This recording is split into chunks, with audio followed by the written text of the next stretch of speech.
Are there amendments? Committee on Judiciary moves to amend the bill. This is H. Jude A.M. number 1. The gentleman from 27th, Delegate Shaw. Thank you, Mr. Speaker. I ask unanimous consent to withdraw the amendment. The gentleman from 27th asks unanimous consent that the amendment be withdrawn. Is there objection? Chair hears none. Amendment is withdrawn. Are there further amendments?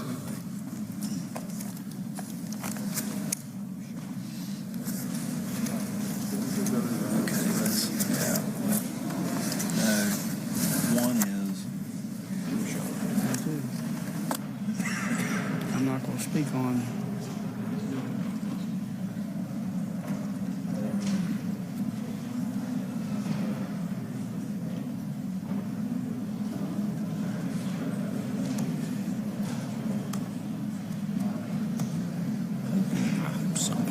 Delegate Schott moves to amend the bill.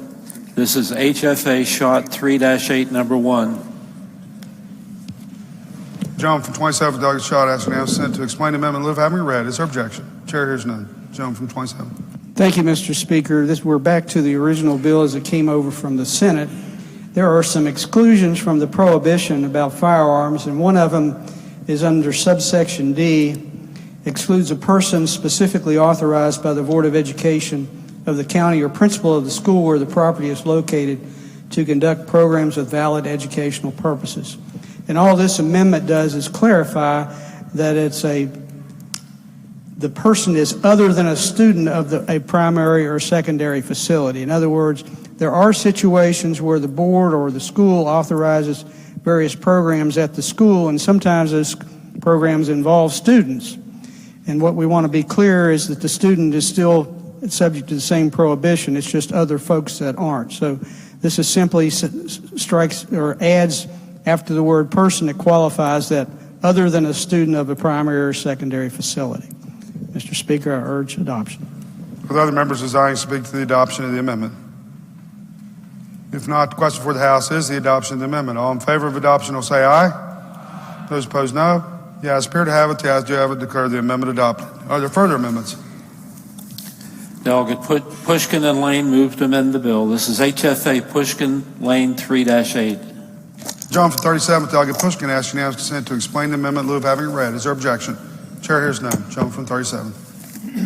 Thank you, Mr. Speaker. First of all, what this bill actually does, and I would please ask a little bit of leeway to explain, because in order to explain this amendment and what it intends to do, I'm going to have to go into a little bit about what this bill does, what it's intended to do, actually where it came from, what it's intending to address, and what the possible unintended consequences of it are. And I'll try to be as brief as possible in my explanation. But in order to really explain it, I'm going to have to do that. And I've really thought long and hard about how I could possibly convince the body to really, maybe take any preconceived notions out of this and just do what's right for the people, a lot of people in my district, because quite frankly, this amendment, it affects my district a lot. And so I just want you to be open-minded and just hear me out on this. First of all, the bill did not originate from a group like the Citizens Defense League or the National Rifle Association. The bill actually came from a member of one of those organizations who lives close to here and who had as a legitimate concern with something that came out of a Kanawha County court decision. I'm not sure when the decision was, but it was in response to legislation that was passed out of the legislature in 2013, which was attached to a home rule bill that made it so municipalities could not pass any gun ordinances. They all had to have uniform gun ordinances. And I understand the reason for that, but what it affected was our municipal rec centers here in Charleston that have leases with the public schools. And if you go to any of our rec centers here in Charleston, and we have quite a few of them, you'll find that anytime you go there are a lot of young kids there. There's a lot of after-school programs. We have daycare centers in those, all kinds. I know while the kids were out of school, if you had gone to any of our rec centers during that time, and I hope some of you all did, you would find that the places were full of children. So I believe what the bill is trying to address is because there was an order that said if one of these public places had a lease with the school, that they were considered like part of the school for that time. And I think the problem was with a citizen of Kanawha County who had an acquaintance, I believe, who worked at a church where the school was leasing the gym. A school, I believe, that was damaged in the floods was leasing the gym. Well, then the church was considered a school, and someone who worked there at the church was unable to carry a firearm. That's a legitimate concern, especially if somebody's working in the middle of the night and nobody else is there. I believe that they should, if the church allows for it, they should be able to carry there. I believe that. But what this new language would do would actually overturn this order in Kanawha County and make us unable to really govern our own rec centers here in Kanawha County. And like I said, if you just think about how this will actually play out, I don't know if any of y'all use your municipal rec centers, but the rec center is like, the poor man's country club. You don't have to pay dues. You don't have to have a gym membership. You show up and you can go, I use them. You can go there and you can work out. Well, if you have a gun on you, you're not going to be able to keep your gun on you while you work out. And all these rec centers, they don't have locker rooms. They have no place to store the weapons. So the problem that could arise from this, somebody goes and there's no way the rec center can keep the gun out under this, if this passes without this amendment, and they would show up to work out, they can't do anything about it, and a person could go to work out, put their gun down, and the places are full of toddlers. There's a lot of after-school programs. There's daycare centers in there. There's always kids in the rec center. So what we're trying to avoid is possible harm that could be done to children. And, I am a strong supporter of the Second Amendment, but I'm also a strong supporter of common sense legislation, and I'm a strong supporter of looking out for possible unintended consequences, especially when it comes to some of the youngest and most vulnerable citizens in the district that I represent. And I believe we probably have more municipal rec centers than any other district, and it's a small district geographically. We also, our rec centers are in the projects, several of them. So I just want you to think about that. And what this does, the difference between this and the amendment that was withdrawn by the Committee on the Judiciary, is that this is far less broad. This just says that municipally owned rec centers that have a lease with the school board or with the Department of Education, that they have a lease, that they're doing school activities there. This would not apply to all rec centers, just rec centers where that are under a lease with the school, and it would not apply, and it would address the problem that was sought by the gentleman who brought this legislation to the legislature about his church and the janitor or whoever it was that wasn't able to carry there. He would then be able to carry, and it wouldn't affect our rec centers or your rec centers if they're full of children. So keep an open mind, and I'll reserve the right to close. Lady from 38, Delegate Graves. May I speak to the amendment? Lady, may proceed. In my opinion, this amendment just muddies the waters. For those of you who aren't aware, the law as it currently stands, it's a misdemeanor already to have a firearm at a municipally owned recreational center, kids present.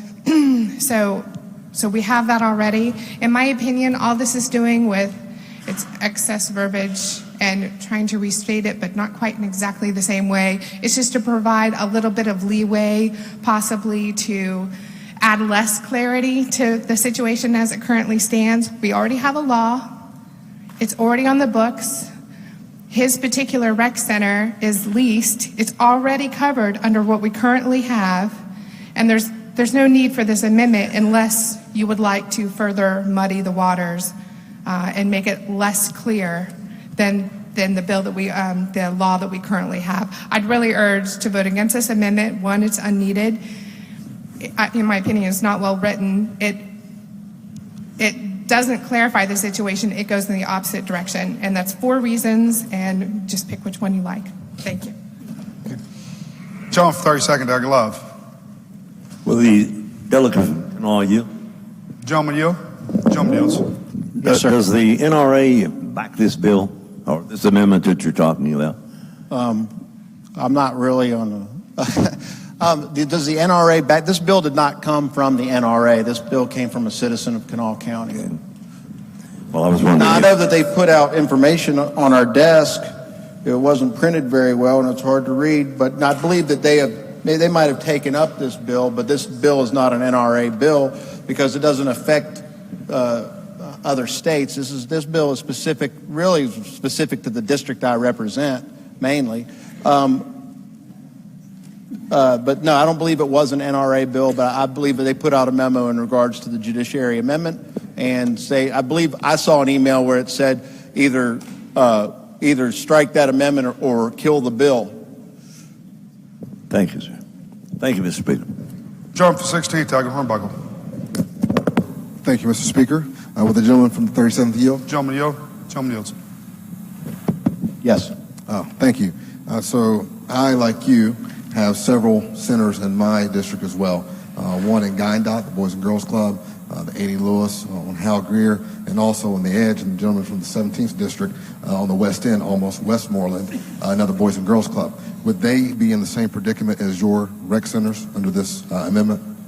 If they are currently covered under that Stuckey order, if they have lease agreements with your local school board or with the Department of Education and have like after-school programs there or daycare centers there that are affiliated with public education, this would affect them as well, yes. Thank you, Mr. Speaker. May I speak to the amendment, please? Gentleman may proceed. Thank you, Mr. Speaker. I think this is a very good debate, but my centers mirror the ones as the delegate from the 37th. There's a daycare, has programs there, after-school things, and I just honestly think that if it is in question, that we should probably err on the side of our children and our youth, especially in the light of things that have been going on. So I urge a green vote for those matters. Thank you very much. Gentleman from the 14th, Tiger Butler. Thank you, Mr. Speaker. I'm going to speak against this amendment. One of the main reasons, and listen carefully here, this creates a new penalty or a new felony under this code section. This is a felony that had not existed before. And also what this amendment does is it creates a situation where a law-abiding taxpayer who has paid for these facilities is at best unclear as to whether or not they can attend the facilities that they have paid for. And also, it would also restrict their rights to exercise their right to their Second Amendment right to defend themselves. So for those reasons, and again, I'm going to reiterate, this is a new felony. I suggest that everybody reject this amendment. Thank you. Other members wishing to speak to the amendment before I recognize the gentleman to close. Lady from 35th, Delegate Lane. Thank you, Mr. Speaker. I mean, I would like to ask this body to exercise some common sense. The City of Charleston and the rec centers didn't ask for this bill to be introduced. But once it was introduced, we didn't want to put our rec centers at risk for people carrying guns in while children are present. And this bill opens up a whole new area of where guns can be and where guns can't. Now, the amendment that we passed in Judiciary exempted out the rec centers. But then when we withdrew the amendment today, the rec centers are at risk again. And that's why the gentleman from the 37th and myself introduced this amendment. We want our rec centers where, as he said, this is where a lot of children go. It's where poor children go, where school children go, and we should not put them at risk and open up these facilities for guns when there are children present. And it's a really common sense amendment. I mean, just think about it. We don't allow guns in our schools. We put signs up that say no guns. We've got signs that say no guns in the Capitol. We've got signs up everywhere that say no guns.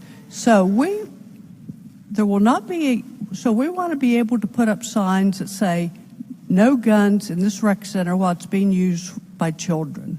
And so it's just as simple as that. And I don't understand why we would want to include rec centers for where we carry guns. So I would ask you to support this amendment. Thank you. John from the 60th, Delegate Wilson.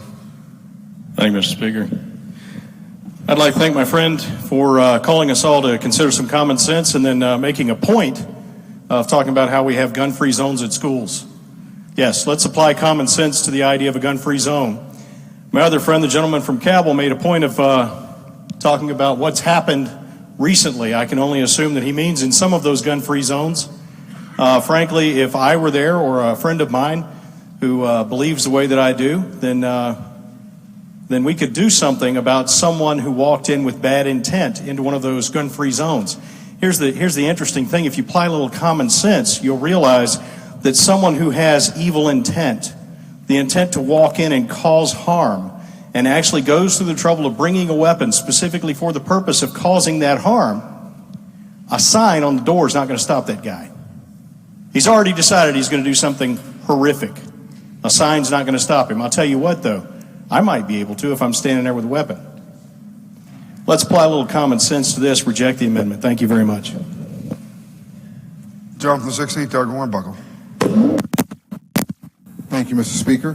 While I appreciate that statement and that thought process, let's also understand that the sheriffs in that situation declined to go into that situation that were trained with firearms. Thank you. John from 37th, Delegate Pushkin, to close debate. Thank you, Mr. Speaker. Just to first address a few points that were just made. This isn't just about whether or not, I understand if somebody goes into one of these rec centers with evil intent, they're not going to listen to a sign or a regulation, but somebody might be coming in with the intent of working out and not keep their pistol in their waistband, on their gym shorts or their sweatpants, and put the gun down, and then a toddler picks up the gun because our rec centers don't have gun lockers and our rec centers don't always have police officers there. Or the other thing that was brought up about it's already a misdemeanor to carry. If this law passes, it won't be. There will be absolutely nothing that a municipality could do to ask somebody not to bring a gun into the rec center that is full of children, at a daycare center, a kindergarten class, an after-school program. They would have at any time of day. They would not be able to stop them. Look, this amendment, and I know that some of you are reading off of this memo that came out from the CDL with the NRA's name attached to it. That was put out in regards to the amendment that came from the Judiciary Committee. So you're actually addressing a different amendment. This is a much narrower carve out, if you will. This is it's a compromise. It's much more narrow than the committee amendment. Now, I just want to say, first of all, I am a gun owner. A lot of you know I drive a cab for a living. It is a dangerous job. I have a concealed carry permit, and I usually, just about always, I carry when I go to work. I'm in no way against guns. I understand the issue. People want to carry. I want to carry. But I have some common sense, and if I know I'm going to have to put that gun down and I'm going to be around little kids, I'm going to exercise some responsibility, and I'm not going to take the gun there, okay? Not everybody's going to be that responsible. And the people who work the front desk at that rec center are not even going to be able to tell them that you can't bring your gun to this rec center full of children. So I understand that now the certain groups like the CDL and the NRA have now made this, put this on their agenda because maybe we just haven't met our quota of gun bills yet this year. But I will also warn the body, they're going to be back next year, and they're going to be asking for something else. I can tell, as a gun owner in West Virginia, I cannot tell you any ways that my rights have been infringed upon. I feel pretty free to carry a gun in West Virginia. But they're going to ask for something else. They're going to ask for something else. They're going to be back next year. Any of us who are lucky enough to be here, they're going to ask us for something else. And I'd just like to know when it stops. At what point do we say no? Will it be, are they going to ask that every man, woman, and child in the state be required to carry a gun at all times? Gentlemen, I would ask you keep your remarks to the amendment in front. Okay, well, some of us might think that that's a good idea in here. I'm sure some of you do, but I'll remind you, the body, we're in a gun-free zone right now, and if that's the way you feel about it, let's take down the metal detectors and let everybody carry in this building right now. So I'm going to err on the side of caution, and I'm also going to say, God forbid, if a single child is injured or killed with a gun that's legally carried into a city rec center, I'd like for all of us to know who to hold accountable, and I'm going to ask for the yeas and nays. Roll call has been demanded. Is demand sustained? Demand is sustained. Those in favor of the gentleman's amendment will vote aye. Those opposed will vote no. The clerk will prepare the machine.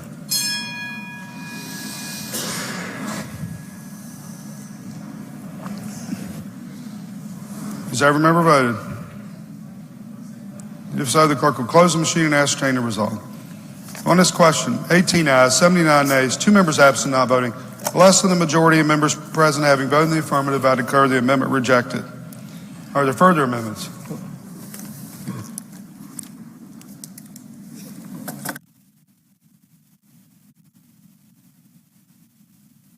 If not, the bill will be advanced to third reading.